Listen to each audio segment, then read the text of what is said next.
Hi friends, welcome to my channel. আজকে তোমাদের সাথে পনির বাটার মশালা এই রেসিপিটা আমি শেয়ার করব। এটা পুরোপুরি আমি একটা ভেজ আইটেম হিসেবে করেছি। এটা আমি পুরো পেঁয়াজ রসুন ছাড়াই করেছি, যাতে তোমরা নিরামিষের দিনে এটা ইজিলি বানাতে পারো। এই রেসিপিটা করার জন্য দেখো, আমি ফার্স্টে এখানে একটা পনির নিয়ে নিয়েছি। এখানে 200 গ্রাম পনির আছে। এই পনিরটাকে আমি কাট করে নেব।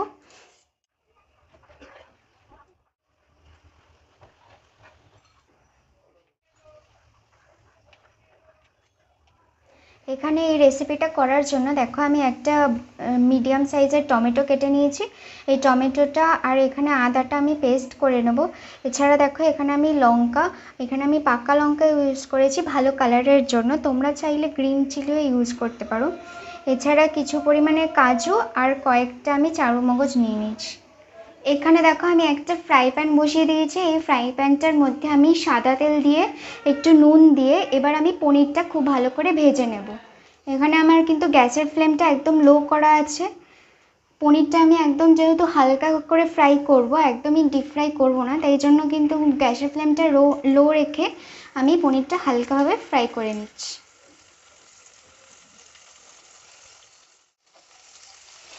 এখানে আমি পনিরটা দেখো একটু উল্টে পাল্টে হালকা করে ভেজে এবার তুলে নেব।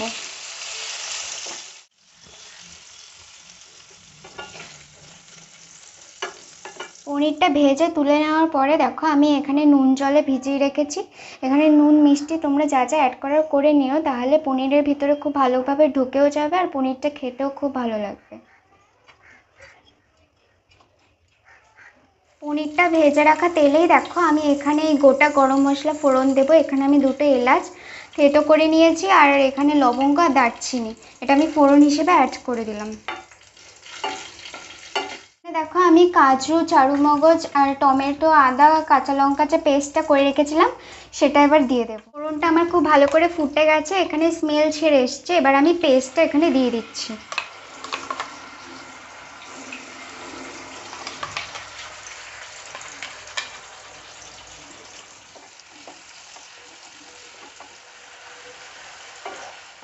দেখো, এখানে আমার মশলাটা কষানো হয়ে গেছে, আমার তেলগুলো ছেড়ে এসছে।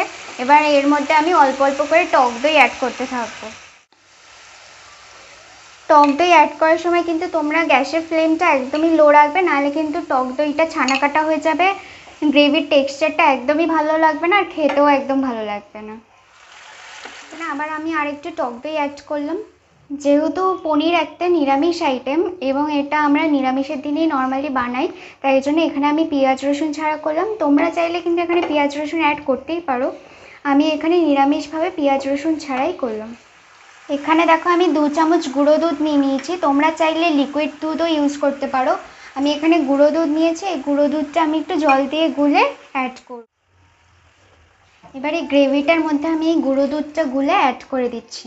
তোমরা কিন্তু গ্যাসের ফ্লেমটা একদম লোই রাখবে, এখানে কিন্তু একটু বাড়াবে না, নাহলে যেহেতু দই আর দুধ একসাথে আমরা ইউজ করছি, তাই জন্য কিন্তু দুধটা একদম ছানা কেটে যাবে, একটু ভালো লাগবে না। আমার এখানে মশলাটা কষে গেছে খুব ভালো করে। এবার আমি এখানে পরিমাণ মতো জল অ্যাড করে দেবো। এখানে তোমরা গরম জল ইউজ করতে পারো, আমি আমার টেস্ট মতো পরিমাণ মতো জল ইউজ করে দিচ্ছি। গ্রেভিটা ফুটে গেছে, এই সময় আমি পনিরগুলোকে অ্যাড করে দিচ্ছি।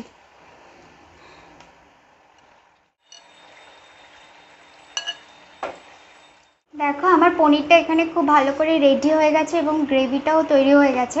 লাস্টে আমি এখানে নামানোর আগে একটু গরম মশলা অ্যাড করে দেবো। মানে আমি একটু জায়ফল নিয়ে নিয়েছি, এটা আমি ক্রাশ করে এর উপরে দিয়ে দেবো, তাহলে স্মেলটা খুব ভালো বেরোবে। এখানে আমি কসুরি মেথিটা ড্রাই রোস্ট করে রেখেছি, নামানোর আগে আমি এই ড্রাই রোস্ট কসুরি মেথিটা দিয়ে দেবো।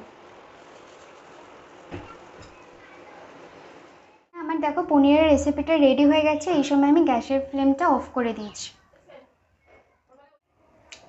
এখানে দেখো, আমার পনিরটা রেডি হয়ে গেছে। আশা করব ভিডিওটা দেখতে তোমাদের ভালো লাগবে, আর ভালো লাগলে অবশ্যই লাইক করো, প্রচুর প্রচুর প্রচুর শেয়ার করো, আর সাবস্ক্রাইব করতে ভুলো না, কমেন্ট করো। নিরামিষের দিনে এই রেসিপিটা তোমরা কিন্তু অবশ্যই ট্রাই করে দেখতে পারো। আশা করব তোমাদের ভালোই লাগবে।